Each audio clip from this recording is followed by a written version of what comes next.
आज दास कुछ प्रमाणों के साथ, जो कि गीता से प्रमाण, जो कि अवतार वाणी से प्रमाण, और संत महात्माओं कुछ कबीरदास जी से भी प्रमाण नित करेगा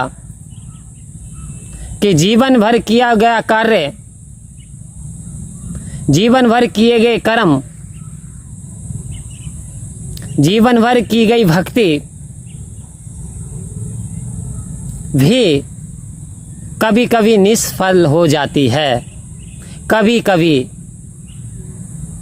क्योंकि सद्गुरु कह रहे हैं ऐसे व्यक्ति कभी मोक्ष को प्राप्त नहीं कर पाते। इसलिए चेतन हो जाइए। अवतार वाणी में सहंसा अवतार सिंह जी महाराज ने अपने वचन में ये रचना दर्ज कर दी। भव सागर को तरना चाहे, गले शिला लटकाई है, काम की अग्नि अंदर बैठी, माथे भभूत रचाई है। लोभ का कुत्ता मन में बैठा भौंके और हलकान करे, याद नहीं करता उस मालिक को जो पल पल इमदाद करे। अंधी चकाचौंध में उलझ के माया के चक्कर में यूं फंस गया। आओ संत महात्माओं, इधर तो अवतार वाणी चेतन कर रही है।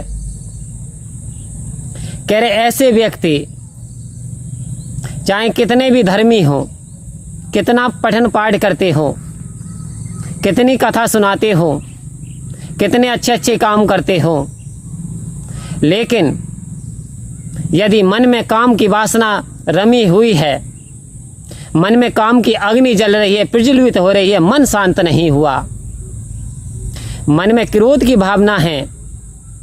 जब क्रोध होगा, काम की भावना होगी, तो अहंकार तो ऑटोमेटिक आ जाएगा। क्योंकि जो व्यक्ति यदि जुआ खेलना शुरू कर देता है तो शराब पीना भी शुरू कर देता है। क्योंकि जब जुए में सब कुछ हार जाता है तो उसे लगता है कि मुझे बहुत दुख व गम है, लाओ कुछ सेवन किया जाए, तो उसने ऑटोमेटिक संगति कर ली। तो कह रहे हैं ऐसा व्यक्ति भवसागर में तो उतरा हुआ है, लेकिन गला शिला, यानी शिला कहते हैं कोई पर्वत यदि शरीर पे बांध लिया, और कोई इंसान कोई नदी पार करना चाहता है, समुंदर पार करना चाहता है, कैसे कर सकता है? क्योंकि वो तो पत्थर है, वो तो डुबो देगा, उसे पार जाने ही नहीं देगा। तो सद्गुरु कह रहे हैं ये 5 चोर हैं, काम क्रोध मोद, काम क्रोध मद लोभ अहंकार। कह रहे जिसमें भी ये एक भी समा जाता है, ये 4 ऑटोमेटिक आ जाते हैं। इसलिए सावधान इनसे बच के रहना। काम की प्रज्वलित अग्नि इंसान से शैतान बना देती है। एक मानव मानव नहीं बनता, एक मानव भगवान बने। आज समाज में ऐसे ऐसे जुल्म, ऐसे ऐसे अत्याचार देखने को मिल रहे हैं इस कलियुग में। आओ संत महात्माओं, 2 मिनट का हवस, 2 मिनट की भूख शांत करने के लिए इंसान बच्चियों को शिकार बना रहा है। जिस माता से इसने जन्म लिया, इसकी भी बहन होगी, जिस बहन को ये मान सम्मान देता है, लेकिन पर स्त्री पे गलत नजर डालता है, दूसरे की बहन को बहन नहीं समझता, तो इंसान की बुद्धि भ्रष्ट हो गई। आओ संत महात्माओं, कह रहे नारी का सम्मान कर, नारी निंदा मत करे, नारी नर की खान, नारी से पैदा हुए राम कृष्ण भगवान। कह रहे इंसान अभी सुधर जा, अभी तक तूने यही नहीं समझ पाया कि ये शक्ति है कौन सी शक्ति जिसकी तू बेहुरमती कर रहा है, जिसका तू अनादर कर रहा है, जिसका तू अपमान कर रहा है। क्योंकि ये वो मात्र शक्ति है, ये एक ऐसी गृहस्थी बसा देती है, ये दूसरे का जीवन खुशहाली से भर देती है। ये वो रूप है जगत जननी का, जिसने निरंकार ने अपनी कृपा से इस संसार के लिए रच दिया, संसार की भलाई के लिए। और तू है तो कहा यत्र नारी पूजन्ते तत्र रमन्ते देवता। हे इंसानों, जहाँ नारी का सम्मान होता है वहाँ देवताओं का निवास होता है, वहाँ पे सुख संपत्ति आ जाती है, वहाँ धन धान्य से वो पूर्ण हो जाता है। तो कह रहे हैं आज संसार में देखने को मिल रहा है अजीब कारनामे। आओ संत महात्माओं, लेकिन गनीमत है मेरे सतगुरु की। सतगुरु हमारे जीवन में आए तो सबसे बड़े भाग्यशाली हैं हम। अपने आप को कभी हीन दीन मत समझा करो। दास तो बार बार कहता है, अरे खुशी को खुशी मत समझो और गम को गम मत समझो, और आगे बढ़ना है तो अपने आप को किसी से कम मत समझो। आओ संत महात्माओं, कह रहे बेजा ज्यादा खुश होने की जरूरत भी नहीं, ज्यादा खुशी आ जाए।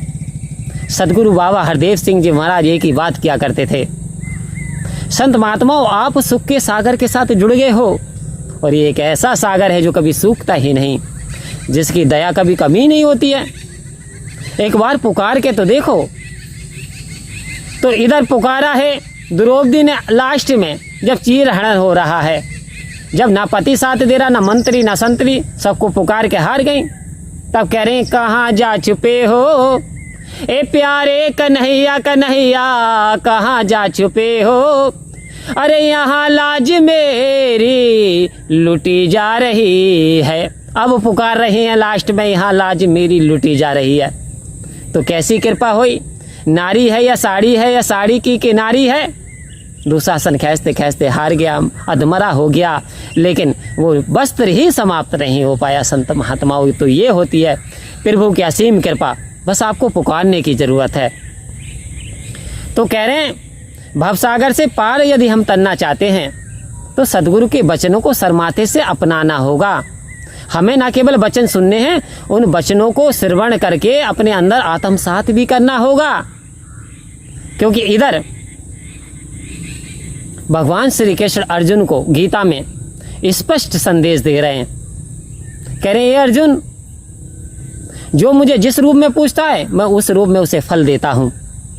कोई मुझे वृक्ष रूप में पूज रहा है, कोई मुझे पर्वत रूप में पूज रहा है, कोई मुझे देवता रूप में पूज रहा है, कोई मुझे शमशानों में जाके पूज रहा है। कह रहे लेता मैं ही हूँ, स्वीकार मैं ही करता हूँ, लेकिन सारे उसे धन भी दे देता हूँ, लेकिन अर्जुन मैं उसे मोक्ष नहीं दे सकता। बोले मोक्ष के लिए मैंने एक प्रक्रिया, एक चयन कर दिया है। मैं ही अवतरण होता हूँ सदगुरु के रूप में, क्योंकि मैं ही अपने रूप को जना सकता हूँ। ये गीता में साफ साफ लिखा हुआ, मैं अपने रूप को जनाता हूँ। तो समय समय पर सदगुरु का अवतरण होता है, वो मेरी जानकारी, स्वयं की जानकारी इस आत्मा को करा देता है कि तू शरीर नहीं है, तू ये 50 किलो का शरीर नहीं है, तू राधे श्याम नहीं है, तू सीताराम नहीं है, तू है क्या वास्तव में, तू जान ले। ये संसारिक वाली बात नहीं है, लेकिन तू तो आत्मिक है, तू तो राम है, तू तो निराकार है, तू तो कृष्ण है, लेकिन तू अपने आप को जान ले एक बार। तो जानने के लिए बोले क्या करना पड़ता है, कह रहे सदगुरु के चरणों में नतमस्तक होना पड़ता है। यदि समय पे सदगुरु का अवतरण होता है और यदि हम सदगुरु की पहचान कर लें, सदगुरु के वचनों को अपना लें, खाली सुनने से बात नहीं, कर्मों में ढाल के, क्योंकि जब ज्ञान कर्म में ढल जाए तो जीवन का श्रृंगार बने। कह रहे जीवन में 4 चांद लग जाएंगे। जैसे कोई श्रृंगार कर लेता है, कोई सज जाता है, नहा धो करके तेल डाल लेते हो, आप कितने अच्छे लगते हो। तो आओ संत महात्माओं, ज्ञान जब कर्म में ढलेगा तो जीवन का श्रृंगार बनेगा। जब जीवन का श्रृंगार बनेगा तो सतगुरु की असीम कृपा बरसेगी और हम भवसागर को पार भी हो जाएंगे, क्योंकि सतगुरु के वचनों को हमने सरमाथे से अपनाया है। और खाली सुना इस कान से, सुना इस कान से निकाल दिया तो फिर बात बनने वाली नहीं है। जब तक कि हम सतगुरु के वचनों को अमल में नहीं लाएंगे, जब तक कि हम कर्म में अपनाएंगे नहीं, जब तक हमारा कल्याण होने वाला नहीं है। परम प्यार से बोलिए धन्यवाद।